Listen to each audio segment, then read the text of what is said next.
Konnichiwa. Okey, tajuk untuk hari ini ialah pendidikan jasmani kesihatan tingkatan 1 berhubungan. Okey, untuk bab ini cikgu akan sentuh sedikit tentang apa itu eye contact, perhubungan interpersonal, dengar dan cara-cara kita berkomunikasi, perasaan idea dan fikiran. Di akhir pembelajaran ini, cikgu berharap pelajar kita dapat mengetahui cara berkomunikasi secara lisan dan bukan lisan, apa dia perhubungan interpersonal dalam kalangan ahli keluarga, ibu bapa, rakan guru dan jiran. Yang ketiga, mengaplikasikan kemahiran berkomunikasi secara berkesan, iaitu melibatkan faktor-faktor macam mana kita nak mendengar, eye contact kita dan cara kita meluahkan perasaan, idea dan fikiran. Yang last sekali iaitu menilai kepentingan untuk berkomunikasi. Kalau kita rujuk kepada slide yang ini, apa itu definisi untuk komunikasi? Komunikasi berlaku di mana satu mesej disampaikan antara penghantar dan penerima. Siapa yang hantar mesej itu, siapa yang terima mesej itu. Okay? Proses di mana manusia berkongsi ataupun bertukar-tukar idea, informasi, maklumat ataupun meluahkan perasaan kita. Dan proses interaksi antara manusia di mana orang ramai bertutur, bertukar pendapat, gerak geri kita, bahasa isyarat ataupun simbol, good ke, dengan tujuan memberi dan bertukar-tukar maklumat atau mengubah fizikal dan mental mereka. Itu adalah 2-3 keterangan mengenai definisi komunikasi.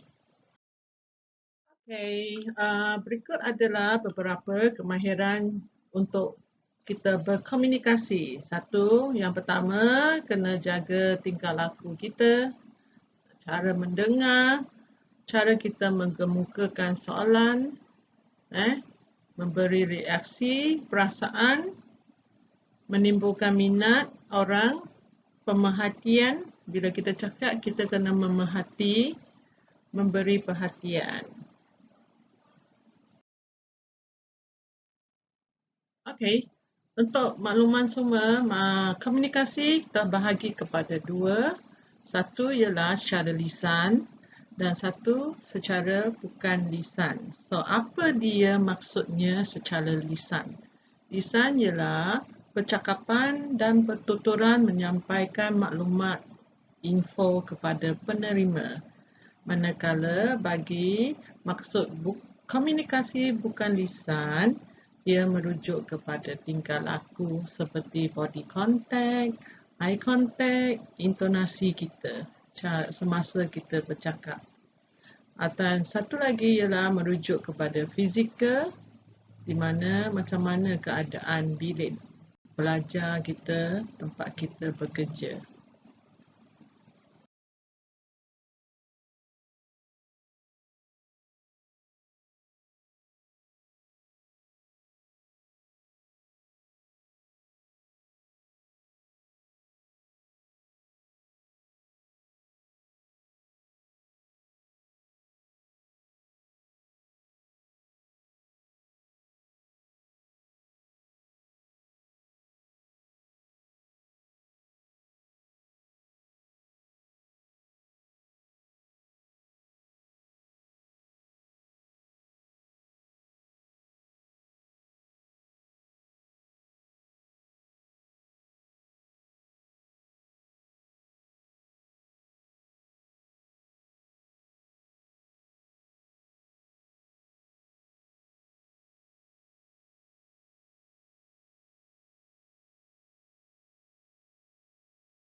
Berikut adalah beberapa uh, tips-tips di mana kita berkomunikasi bersama anak-anak kita di rumah.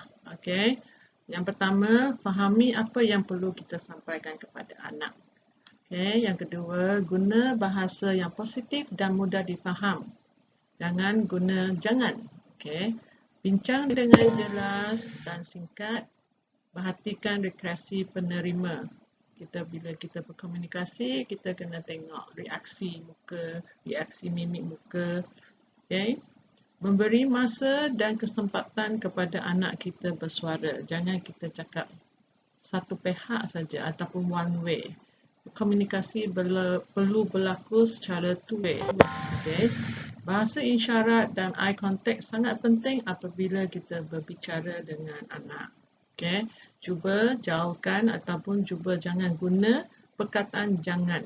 Jangan buat ini, jangan buat itu, jangan keluar. Contoh, okay?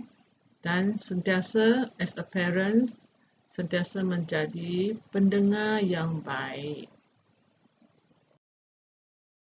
Okay, slide ini menunjukkan faktor-faktor cara yang berkesan untuk kita berkomunikasi. Yang pertama, latar belakang berbeza. Kita kena faham kita cakap dengan siapa. Okey, contohnya suku bahasa, suku bangsa, bahasa, tahap pendidikan, pengetahuan dan kemahiran yang ada di pihak penerima. Okay. Yang kedua, kesesuaian masa dan emosi. Kena pastikan dia berada dalam keadaan yang terkawal. Okay. Perhatian terhad, pilih mesej yang disukai atau yang sesuai. Yang keempat, cara penyampaian ataupun kaedah saluran. Macam mana kita menyampaikan secara mesej, secara bersemuka, okay.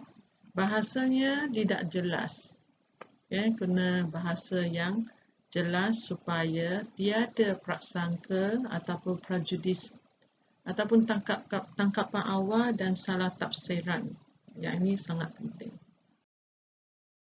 Okay, kita sampai tajuk bahasa isyarat. Apa tu body language? Yang pertama ialah mimik muka. Mimik muka, daripada mimik muka kita boleh jangkakan dia sedang marah ke, suka ke, ataupun rasa tension. Okay. Yang kedua ialah pergerakan tangan. Tangan kita macam mana. Okay, gini. Bila bercakap banyak pergerakan ataupun kita tunjuk good. Okay. Pertentangan mata. So, eye contact lah. Yang ni lah eye contact. Lebih sopan kalau kita bercakap dengan orang, mata kita pandang pada penerima. Yang keempat ialah senyuman. Senyum tu sedekah. Okay, perlu dipraktikkan selalu. Yang last sekali ialah perawakan bergerak geli kita. So, menunjukkan kita berada di tahap macam mana masa kita berkomunikasi. Okay, cemas ke, relax ke. So, semua ni, lima-lima ni menunjukkan satu pentanda ataupun body language semasa kita berkomunikasi.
Okey, di akhir bab perhubungan ini kita tahu komunikasi sangat penting dalam hidup kita. Okey, berikut adalah beberapa masalah yang selalu berlaku dalam komunikasi dan perhubungan interpersonal menyebabkan salah faham antara dua pihak. Contoh yang pertama, konflik pertembungan dan pertentangan antara dua orang yang berbeza. Yang kedua, rungutan dan aduan. Yang ketiga, macam mana kita nak mengendalikan kemarahan orang. Okay? Yang keempat, mengendalikan orang yang bersikap otokratik. Yang kelima, mengendalikan orang yang menikam dari belakang. Yang keenam, mengendalikan orang yang selalu ataupun sentiasa mencari salah orang.